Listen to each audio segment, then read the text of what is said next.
ओम तत्सत। जय श्रीमन नारायण। क्या आपने कभी सोचा है कि किसी का जन्म स्त्री के रूप में तो किसी का जन्म पुरुष के रूप में क्यों होता है? क्या यह केवल संयोग है या फिर हमारे पूर्व जन्मों के कर्म ही तय करते हैं कि अगला जन्म किस रूप में हमको मिलने वाला है?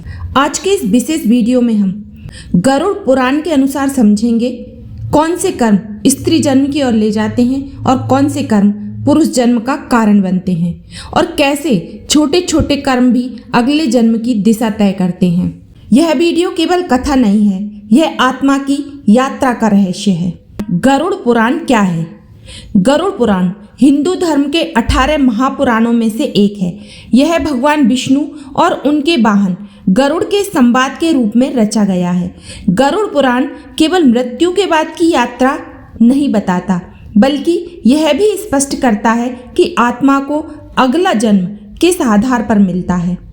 यह ग्रंथ कहता है जीव जैसा करता है वैसा ही बनता है, अर्थात कर्म ही लिंग, योनि, परिवार और जीवन की परिस्थितियां तय करते हैं। गरुड़ पुराण के अनुसार आत्मा न तो स्त्री है न पुरुष। स्त्री और पुरुष ये देह के रूप हैं, आत्मा के नहीं। लेकिन जब आत्मा नया शरीर धारण करती है तो उसका लिंग पूर्व जन्म के कर्मों के अनुसार ही तय होता है। 3 प्रकार के कर्म विशेष रूप से प्रभाव डालते हैं हमारे शरीर निर्माण पर: भावनात्मक कर्म, सामाजिक व्यवहार, स्त्री पुरुष के प्रति दृष्टिकोण। इस बात को हम इन कहानियों के द्वारा और अच्छी तरह से समझ सकते हैं। यह कहानियां भी गरुड़ पुराण में भगवान विष्णु ने गरुड़ जी को सुनाई हैं। तो पहली कथा है, प्राचीन काल में एक विद्वान ब्राह्मण था।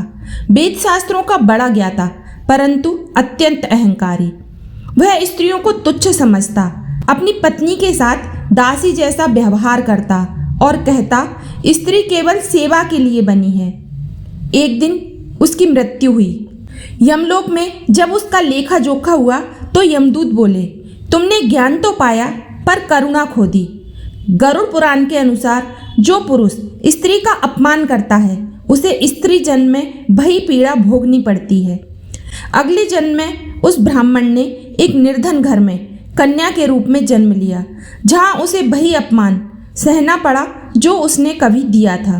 तो स्त्री का अपमान स्त्री जन्म का सबसे बड़ा कारण बनता है।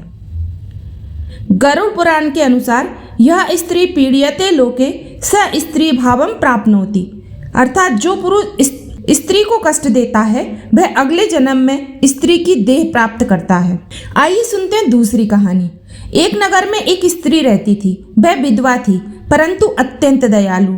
वह किसी पुरुष से द्वेष नहीं रखती थी, पुरुषों के कष्टों को समझती थी और सबका सम्मान करती थी।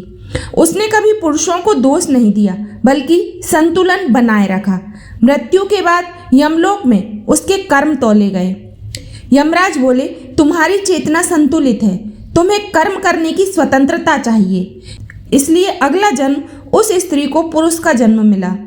जो स्त्री पुरुषों के प्रति द्वेष नहीं रखती और संतुलित जीवन जीती है उसे पुरुष जन्म मिलता है।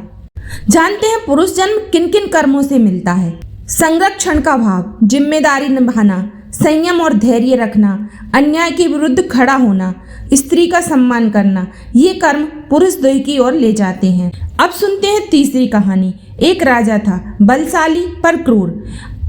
उसने अनेक स्त्रियों का अपमान किया, बलपूर्वक उन्हें अपने अधीन किया। मृत्यु के बाद गरुड़ पुराण के अनुसार उसे नरक नहीं बल्कि स्त्री जन्म मिला। क्यों?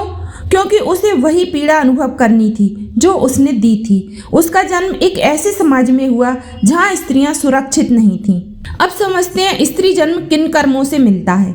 भावनात्मक निर्भरता, अत्यधिक आसक्ति, दूसरों पर नियंत्रण की इच्छा, ईर्ष्या और तुलना, शोषण सहना और करवाना, ये कर्म स्त्री देह की ओर शरीर को ले जाते हैं। अब सुनते हैं चौथी कहानी। एक तपस्वी था जिसने स्त्री सुख का त्याग किया परंतु स्त्री से द्वेष नहीं रखा। उसने स्त्री को शक्ति माना। उसका अगला जन्म एक ऐसा पुरुष बना जो समाज सुधारक बना। तो गरुड़ पुराण कहता है न स्त्री जन्म दंड है न पुरुष जन्म पुरस्कार, दोनों ही कर्म भूमि है। आत्मा को वही शरीर मिलता है जिससे वह अपने अधूरे कर्म पूरे कर सके। आज जब हम स्त्री पुरुष के बीच संघर्ष देखते हैं तो गरुड़ पुराण हमें संतुलन सिखाता है। सम्मान दो, सम्मान पाओ, अपमान दो तो अनुभव करो। तो दोस्तों, आप स्त्री हैं या पुरुष, यह संयोग नहीं है, यह आपकी आत्मा की यात्रा का पड़ाव है। अगर यह वीडियो आपको सोचने पर मजबूर करे तो इसे सार्थक मानिए।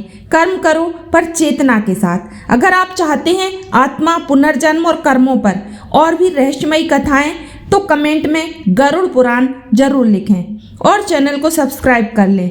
इसी तरह के वीडियो आप तक पहुंचते रहें।